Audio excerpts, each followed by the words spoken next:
Welcome to Master Your Money, Budgeting, Saving, and Debt-Free Living. I'm your host, Nate Tanner. On this show, we use the Triggator philosophy to help you keep your budget balanced, build your savings and investments, and knock out debt with confidence.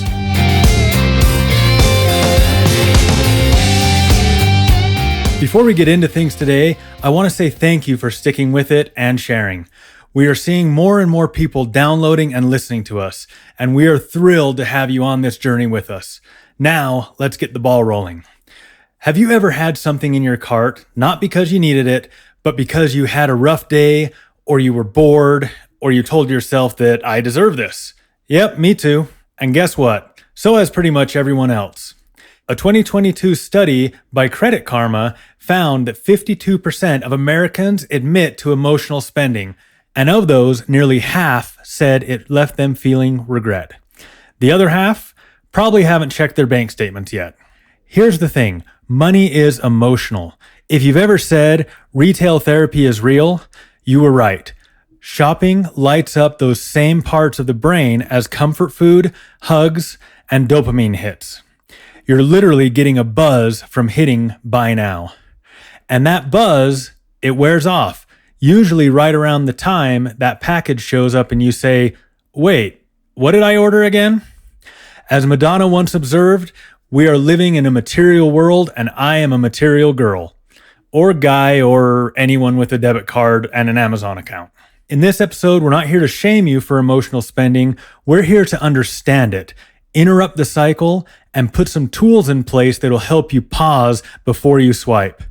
We'll talk about what emotional spending actually is, how to spot your personal triggers, practical tools like the 24-hour rule, friction techniques, and spending logs, and we'll end with a challenge to create your own cool-down list, a kind of waiting room for the things that you think you want to buy.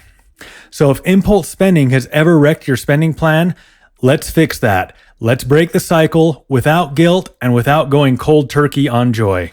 Sound good? So what is emotional spending? Emotional spending isn't just about what you buy, it's about why you buy it.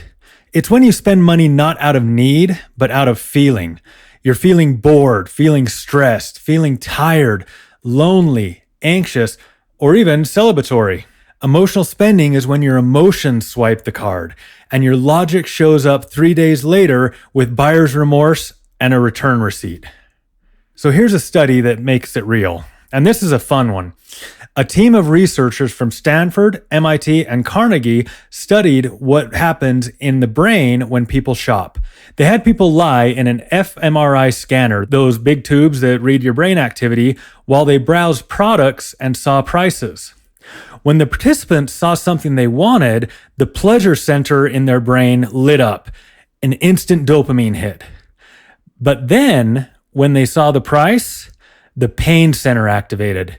Your brain literally weighs how happy the purchase will make you versus how much it hurts to spend that money. And if the pleasure outweighs the pain, guess what? Swipe, add to cart, thank you for your order. That explains why emotional spending often happens when we're stressed out or tired. We're already trying to boost that pleasure and ignore the pain. Shopping becomes a shortcut to feeling better, at least until the next bank statement shows up. And let's be clear, this isn't just about big purchases. Emotional spending can be that $6 latte or a $15 online impulse or $27 in Amazon cart add-ons. It feels harmless, but if it happens over and over again, especially when it's driven by emotion, it adds up fast. Next, we'll dig into the most common triggers for emotional spending and how to start spotting your own patterns. You got to know your triggers. We've talked a little bit about emotional triggers in an earlier episode, but today we're going to go a little bit deeper because it isn't just about recognizing that something triggered your spending. It's about learning to catch it in the moment, interrupt the impulse, and eventually change the pattern altogether. Some common triggers that you might recognize are stress, things like work deadlines, bills, or just life in general. It can be boredom, where you're scrolling through Amazon while you're waiting for your pizza. It can be loneliness, where you're buying stuff to feel a sense of connection. Fatigue, when you're too tired to think, but somehow you're not too tired to add it to the cart. Celebration, maybe you get a promotion or you think, I deserve this. Frustration, sometimes you might feel like everything's going wrong, and so I'm going to buy something that goes right or makes me feel better. Triggers aren't just negative emotions either. Sometimes positive emotions like excitement or reward can wreck your spending plan just as fast. That I deserve this energy. Yeah, it's powerful. So why does this happen? And this is backed by some science here. Emotional spending is your brain's way of chasing that dopamine hit. Dopamine is the feel-good chemical that lights up when we experience something rewarding. And our brains love that fast reward. In a famous behavioral study, researchers gave participants two choices. They said you can have $10 right now or $20 if you will wait just 1 week. Most of the people in this study, they took the $10, even though waiting meant more money.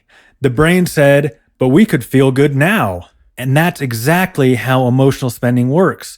It's fast, it's easy, it feels good right now, even if it messes with your long-term goals. Let's talk a little about instant gratification in our culture. While science shows how dopamine drives these decisions, our culture also plays a vital role. And for this, I have a little story. My aunt was the official family photographer. She'd fly through a 24 exposure roll of film, drop it off to be developed, and then we'd wait.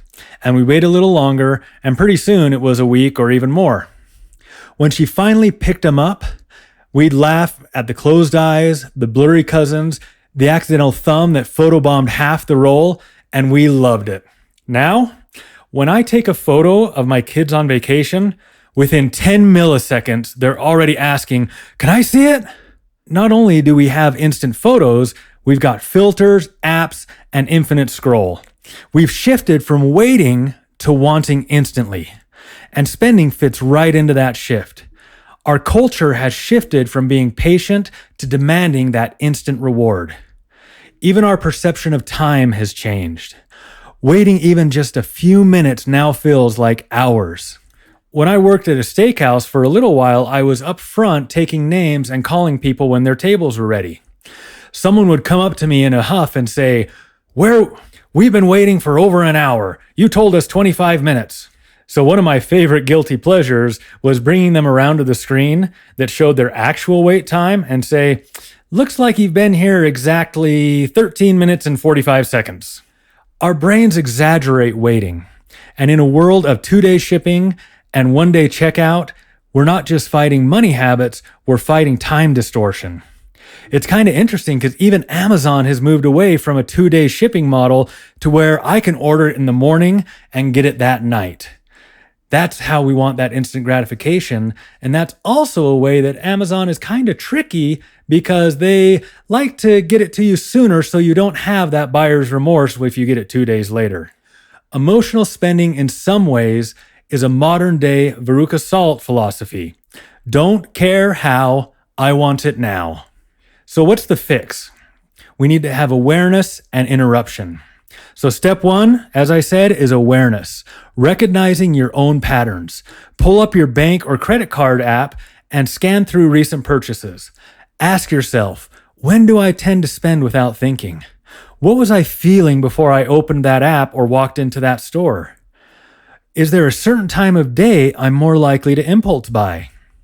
Step number 2 is interruption. Break the routine long enough to think clearly. Think, why do I want this right now? Is this solving a problem or soothing a feeling? Would I still buy this tomorrow? If you can pause just long enough to ask better questions, you create space for a better decision. We're creatures of habit, and if we want to change the outcome, we have to interrupt the habit loop. And that's what we're going to do in the next section. Let's walk through some practical tools to help you create that pause, including one of my favorites, the 24-hour rule. So let's talk about those tools. These are some tools to help you break the cycle. So how do we interrupt the emotional spending cycle without just saying, don't buy stuff and hoping for the best? We use tools. Simple, real-life tools that make it easier to pause, breathe, and think before we swipe. Here are a few of my favorites, and they work whether you're standing in Target, 3 clicks deep into Etsy, or one mental breakdown away from adding a $300 air fryer to your cart. Tool number 1, the 24-hour rule. This one's simple but so powerful. When you feel the impulse to buy something, pause. Don't say no forever, just say not right now. Then wait 24 hours. Let the dopamine settle. Let logic catch up. Let the tomorrow you weigh in. And here's the fun part. Studies show that most of the time, you'll forget about it entirely, or you'll realize it wasn't worth it. Instant gratification only lasts until the shipping notification arrives. After that, it's just another box. Tool number 2, add friction. Marketers want to make it easy to spend. So your job, make it a little harder. Try things like removing saved credit cards from your favorite shopping apps, logging out of shopping accounts, turning off one-click settings, keeping your wallet in the other room when you shop online. You don't need to go full Mission Impossible on your browser, but even a little resistance can slow you down long enough to think. Think of it like installing speed bumps between your emotions and your Amazon cart. Tool number 3, keep a spending log. If you've ever tracked your calories, you know that just writing it down changes behavior. The same goes for spending. Keep a spending log, not just for what you bought, but why. Write what you bought, how much it cost, what you were feeling before you bought it, and what you felt after. It's like a food journal for your wallet. You start to spot patterns and you become your own money therapist. Spoiler, tired and stressed at 9 p.m. is responsible for a lot of random spending. Tool number 4, make a cool down list. You know that mental list of stuff that you keep circling back to? The hoodie, the Bluetooth speaker, the yoga mat that may or may not change your life? Create a cool down list, a space to park those I want it items. Instead of buying immediately, write it down. Then set a personal rule. If I still want it in 30 days and it fits my plan, I'll revisit. This is your short-term craving pass without throwing the item into the black hole of regret or your credit card balance. Here's a bonus. Pick a spending substitute. Here's the thing. Impulse spending is often less about the item and more about how you're feeling. So give yourself a go-to alternative. Instead of shopping, try taking a walk, journaling what you're feeling, calling someone you trust, watching something funny. Cat videos can be financial therapy. Adding something to your cool down list instead. You're not denying yourself, you're retaining your response. These tools are like little roadblocks between your trigger and your transaction. They give you just enough time to choose something better. And every time you do, that's a win. That's a mindset shift. That's one more impulse tamed. In the final part of this episode, we'll wrap things up, give you a challenge you can start today, and give you a little taste of what's coming up next. All right, friend, we've covered a lot today. We've talked about what emotional spending really is, the science behind it, how culture practically hands us impulse traps, and most importantly, how to break the cycle. No shame, no guilt, just awareness, interruption, and a plan. Here's your challenge. Create a cool down list. I want you to grab a notebook, a note on your phone, or your Triggator journal, and make a space labeled Stuff I Think I Want. Every time you feel that I gotta have this impulse, don't buy it, just write it down. And here's your rule. You can revisit it in 30 days. If you still want it and it fits in your spending plan, great. But chances are you'll realize you never needed it at all. This is about learning to pause on the purchase and sit with the feeling, because that's where the change happens. You don't have to swear off shopping forever, and you don't need to shame yourself with the I can't afford it baseball bat. You just have to learn how to shop from a place of confidence, not compulsion. If this episode hit home, I want to hear from you. Email me at podcast@Triggator.com with your thoughts, your wins, or even just the funniest thing you've almost impulse bought. And as always, follow or subscribe to this podcast, leave us a review. It really does help others find the show. And share this episode with a friend who says, I blacked out and woke up with a package on my door. In the next episode, we're going back to the core, the Triggator triangle. It's the foundation of everything we talk about here. Budget, save, pay off debt. We'll unpack how these three pillars work together, what happens when one gets out of sync, and how to find your balance without overcomplicating the math. I'll share some real-life examples, give you some simple ratios and rules of thumb, and even spotlight a listener story that brings the framework to life. Whether you're just starting out or rebooting your plan, this episode is your blueprint for financial harmony. Until next time, pause before you swipe, keep your plan in your pocket, and remember, you're not just changing your spending, you're changing your mindset. I'm Nate Tanner, and this has been Master Your Money, Budgeting, Saving, and Debt-Free Living.